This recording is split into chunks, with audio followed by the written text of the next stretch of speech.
एक इंसान अपनी जिंदगी के 22 से 23 साल इस कोशिश में और इस टाइम में गुजार देता है कि मैं एक अच्छा डॉक्टर बनूंगा। अब खा वो प्राइवेट मेडिकल कॉलेज से डॉक्टर बनता है, खा वो गवर्नमेंट मेडिकल कॉलेज से डॉक्टर बनता है, लेकिन वो इंसान 22 से 23 साल एक पूरी जर्नी से गुजरता है और उसका एक ही गोल होता है कि मुझे एक अच्छा डॉक्टर बनना है। डॉक्टर बनने के बाद जब वो उस मेडिकल कॉलेज से निकलता है तब उसको अपनी असलियत का अंदाजा होता है। उसको पता होता है कि मेरे पास 1 साल है जहां पे मेरे पास जॉब सिक्योरिटी है, मैं हाउस जॉब करूंगा तो 1 साल तो मैं जॉब सिक्योरिटी के साथ काम कर सकता हूँ। वो अपने हॉस्पिटल जाता है, वहां पे हाउस जॉब स्टार्ट करता है, which is also highly unpaid. एक दिन काम करने के आपको 1500 रुपए दिए जाते हैं। एक हाउस ऑफिसर के एक दिन की दिहाड़ी जो है वो 1500 रुपया है, और उसका कम से कम जो वर्किंग आवर है वो 8 घंटे है। हफ्ते में बहुत दफा उसको 24-24 घंटे की कॉल भी करनी पड़ेगी, और अगर आप मेडिसिन सर्जरी में हैं तो आपको 28 से 36 घंटे की इमरजेंसी भी करनी पड़ेगी। मिलेगा तो आपको 1500 ही, दिहाड़ी तो आपकी 1500 ही है। हाउस जॉब खत्म हो गई। हाउस जॉब खत्म होने के बाद असल गेम शुरू होती है, जहां पे आपको पता लगता है कि इस मुआशरे में मेरा क्या किरदार है, मेरा क्या रोल है, और वो करीम रोल है। आप हाउस जॉब खत्म करने के बाद एक सीवी बनाते हैं। उस सीवी के आप 1 दर्जन प्रिंट निकालते हैं। वो सीवी आप पकड़ते हैं अपने हाथ में और आप जाते हैं प्राइवेट हॉस्पिटल्स में, प्राइवेट क्लिनिक्स में। वहां पे आप जाते हैं, जाके पूछते हैं कि इस हॉस्पिटल का एचआर कौन है। उस एचआर के पास आप जाते हैं। एचआर साहब एक कमरे में, आलीशान कमरे में एसी चला के बैठे होते हैं। बाज दफा तो मिलते नहीं है। जब मिले तो आप उन्हें कहते हैं जी मेरा नाम ये है और आपके पास कोई मेडिकल ऑफिसर की वैकेंसी खाली है तो मुझे रख लें। तो एचआर साहब कहते हैं कि अपनी सीवी दे दें। आप उस दर्जन सीवियों में से एक सीवी उनको पकड़ा देते हैं, 11 सीवी आपके पास रह जाती हैं। वो आपको कहते हैं कि हमारे पास अगर कोई जगह खाली होगी तो हम आपको ना कॉल करके बता देंगे, आप फिर आ जाइएगा इंटरव्यू देने। तो खैर आप जनाब वो 11 सीवियां उठा के फिर बाकी 11 प्राइवेट हॉस्पिटल्स में जाते हैं और वहां पे वो सीवी दे आते हैं।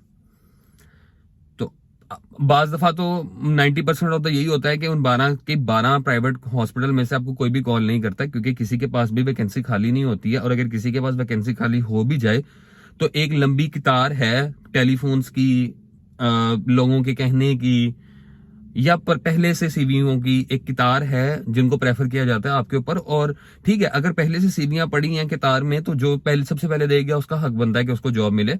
लेकिन फोनों की कतार की या लोगों की ख्वाहिश की कतार की जो लाइनें हैं ना, वो आपका मुस्तकबिल खराब करती हैं। खैर चले, सपोज कर लेते हैं उन दर्जनों में सीवी में से एक सीवी में आपको सिलेक्ट कर लिया जाता है और आपको इंटरव्यू के लिए बुलाया जाता है। अब आप वहां पे सामने बैठे हैं और आपके सामने एक डॉक्टर बैठा हुआ है जो कि आपसे ये पूछ रहा है कि बेटा आपने एमबीबीएस कहाँ से किया है, आपने हाउस जॉब कहाँ से की है। और तीसरा सवाल ये होता है कि बेटा हम आपको 40,000 रुपया देंगे और आपसे 12 घंटे रोजाना काम लेंगे। तो आप अपने जहन में ये सोचते हो कि यार चलो कुछ तो आएगा ना, लेकिन मेरी जान 12 घंटे 40,000 6 डेज अ वीक काम करने का मतलब ये है कि आप अपने आप को 1300 रुपए की दिहाड़ी में सेल कर रहे हो। और अगर यही प्राइवेट हॉस्पिटल आपको 70,000 रुपया दे 12 घंटे रोजाना काम करने का, हफ्ते में 6 दिन, तो मेरी जान आपकी दिहाड़ी जो है वो सिर्फ और सिर्फ 2300 रुपया बनती है। 2300 रुपया।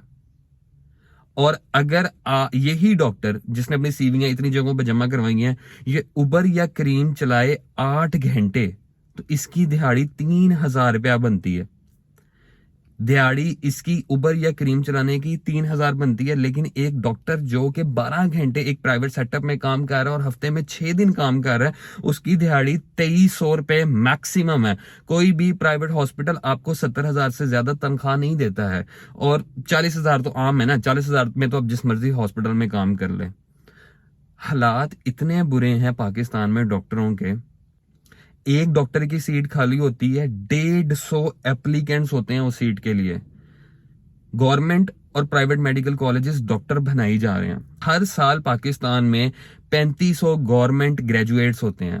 3500 डॉक्टर बनते हैं जिनको सरकार डॉक्टर बनाती है पैसा लगा के, 3500 को। और प्राइवेट में जितने बनते हैं वो तो आपको पता ही नहीं है, वो तो आप काउंट ही नहीं करते, क्योंकि हर गली में तो प्राइवेट मेडिकल कॉलेज है। तो प्राइवेट में आप अप्रोक्सीमेटली सोच लें कि 10,000 हर साल ग्रेजुएट्स होते हैं। 10,000 और 3500 को आप जरब दें तो मेरा ख्याल है कि 13 से 14,000 जो है वो हर साल ग्रेजुएट्स हो रहे हैं। 13,000 से 14,000 डॉक्टर हर साल पाकिस्तान में बन रहे हैं। और आपको क्या लगता है आपके पास 13,000 14,000 डॉक्टरों की वैकेंसीज हैं? इतने हॉस्पिटल्स हैं? नहीं। आपके पास तो इतनी स्पेस नहीं है कि आप 350 से 300 डॉक्टर्स को कैटर कर सको। तो मेरी जान, जब भी सोचो कि डॉक्टर बनना है इस मुल्क में, या इस मुल्क में एज अ गुड प्रोफेशनल काम करना है, इन सब चीजों को लाजमी सोचा करो। हम लोग बस अंधाधुन एक चीज में लग जाते हैं कि हमारे माँ बाप चाहते हैं हम डॉक्टर बने, हमारे बहन भाई चाहते हैं हम डॉक्टर बने, हमारे रिश्तेदार चाहते हैं हम डॉक्टर बने। मेरी जान, डॉक्टरों का कोई स्कोप नहीं है पाकिस्तान में, तो बिल्कुल नहीं है। क्योंकि हमने एक फनल बना दिया, हमने एक टनल बना दिया, हमने एक बॉटम नेक बना दी। मैं आपको इसको इस तरह हमेशा से मिसाल देकर समझाता हूं कि हमने ना एक अंडरपास बनाया, और हमने एक ऐसा अंडरपास बनाया जो कि पीछे से बहुत खुला है, पीछे से बहुत खुला है, हजारों गाड़ियां आ सकती हैं, लेकिन आगे से कोन की तरह बंद है। तो गाड़ियां तो आई जा रही हैं पीछे से, लेकिन आगे से एक एक करके गाड़ी गुजर रही है। तो मेरी जान, इसी तरह डॉक्टर तो हर साल बन ही जा रहे हैं, लेकिन नौकरियां नहीं है भाई, आगे जाके बंद लगी जा रहा है। तो एक एक करके बंदा निकल रहा है। अब उसमें आपकी बारी 10 साल बाद आए, आपकी बारी 1 साल बाद आए, आपकी बारी 3 महीने बाद आए। अपने साथ जुल्म नहीं करो यार, अपने आप को अंडर सेल नहीं करो। 2300 दिहाड़ी पे, 1500 दिहाड़ी पे, 1300 दिहाड़ी पे नहीं काम करो। अगर आपको नहीं समझ में आता तो बेहतर है कि काम नहीं करो, अपने आप को अंडर सेल नहीं करो। अपने एग्जाम्स क्लियर करो। इस मुल्क में अगर रहना है तो CSS कर लो, सबके ऊपर आओ और सबको बताओ कि सिस्टम कैसे चलाया जाता है। एक सिस्टम बना के दिखाओ। और अगर वो भी नहीं कर सकते तो फिर अपने आप को अंडर सेल नहीं करो। JCAT दो, FCPS की तैयारी करो, जो मर्जी करो, लेकिन अपने आप को अंडर सेल नहीं करो। और जितने भी जूनियर्स मुझे देख रहे हैं जो कि MD कैट एस्पिरेंट है या MBBS करना चाहते हैं, आपको ये हार्श रियलिटी पता होनी चाहिए। मुझे पता है कि इस वीडियो से बहुत सारे लोगों के सेंटिमेंट्स हर्ट होंगे। I know this will hurt a lot of people, but this is true. This is how I have been facing things in my life. मुझे 1 साल हो गया हाउस जॉब खत्म किए हुए। मुझे जो एक्सपीरियंस हुआ मैंने आपके साथ शेयर कर दिया, और मेरा फर्ज है कि मैं आप सबको बताऊं कि आप सबके साथ भी ये होगा। अभी ये कहानी है एक बहुत बड़े शहर की, पाकिस्तान के। अभी ऐसे बहुत सारे शहर हैं जिनका मैंने जिक्र ही नहीं किया। तो बहुत सारे छोटे शहर हैं, वहां पे छोटे सेटअप है, वहां पे और रेवेन्यूज कम है। तो बेहतर यही है कि आप इस मुल्क से या तो निकल जाएं, या इस मुल्क में अगर आपने रहना है तो CSS कर लें, या अपने एग्जाम्स पे फोकस करें और अपनी ट्रेनिंग में जितनी जल्दी हो सकता है घुस जाएं। नहीं तो चौथा फिर यही है कि एक क्लिनिक बनाएं, क्लिनिक खोलें, क्लिनिक में अपना नाम बनाएं और दबा के मरीज चेक करें। अल्लाह के वास्ते मरीज चेक करें, मेहनत से मरीज चेक करें। आप चीजें सीख भी लेंगे, आप पैसा भी कमा लेंगे, और आप लोगों के लिए रोजगार भी पैदा करना शुरू कर देंगे। तो अपने आप को अंडरसेल नहीं करें, अपने आप को एक मियार पे कायम रखें। वो एक कोटेशन है इंग्लिश में, never undersell yourself even if it comes at the stake of your self respect. तो कभी भी अपने आप को ना अंडरसेल नहीं करो। अपने जो जमीर है ना और अपनी जो इज्जत नफ्स है उसको मजरू नहीं करो। आई होप कि ये वीडियो आपको कुछ फायदा दे आपके कैरियर में। अपना ख्याल रखें, खुश रहें, और मेरे पे इस वीडियो के बाद गुस्सा ना निकालिएगा, क्योंकि मेरा फर्ज है आपको बताना। आगे आपका डिसीजन है आपने जिंदगी में क्या करना है क्या नहीं। अपना ख्याल रखिएगा। अल्लाह हाफिज होने के बाद।